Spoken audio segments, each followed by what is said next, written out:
Bakal calon Presiden Prabowo Subianto mendapat banyak dukungan positif jelang Pilpres 2024. Dukungan untuk Prabowo Subianto tidak hanya datang dari para pendukungnya saja, melainkan juga dari para tokoh hingga aktivis. Bahkan tokoh dan aktivis dari kubu seberang pun terlihat bertemu dengan Prabowo. Terbaru, ada dua politikus Partai Demokrasi Indonesia Perjuangan, Effendi Simbolon dan Budiman Sujatmiko. Di satu sisi, Ketua Umum Partai Gerindra itu juga memiliki tingkat akseptabilitas atau elektabilitas tinggi dan stabil.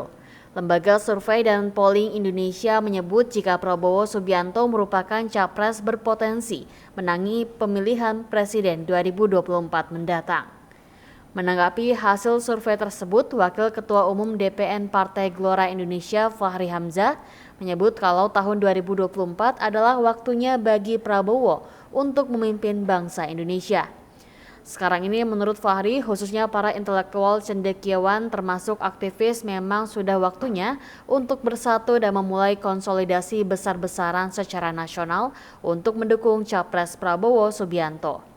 Oleh sebab itu, lanjut Fahri, para aktivis cendekiawan intelektual, kiai, ulama, para tokoh agama sekarang ini mulai bersatu untuk mengatakan bahwa memang inilah waktunya Prabowo untuk memimpin konsolidasi dan persatuan. Pemikiran seluruh elemen masyarakat tentang Indonesia sebagai negara dan sebagai kekuatan baru dengan persatuan dan konsolidasi nasional bisa didapatkan di hari-hari ke depan. Demikian dengan calon legislatif Partai Gelora Indonesia untuk daerah pemilihan atau Dapil Nusa Tenggara Barat 1 tersebut. Sebelumnya, Direktur Eksekutif Lembaga Survei dan Polling Indonesia Igor Dirgantara mengatakan Prabowo Subianto merupakan capres potensial pada pemilihan Presiden 2024 mendatang.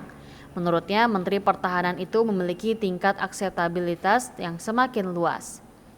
Igor melanjutkan, dukungan kepada Prabowo tak hanya ada di kalangan akar rumput relawan Presiden Joko Widodo saja, tapi juga dukungan kepada menteri andalan dan terbaik Presiden Jokowi itu mulai diberikan dari para aktivis 98, mulai dari Fahri Hamzah hingga Budiman Sujatmiko.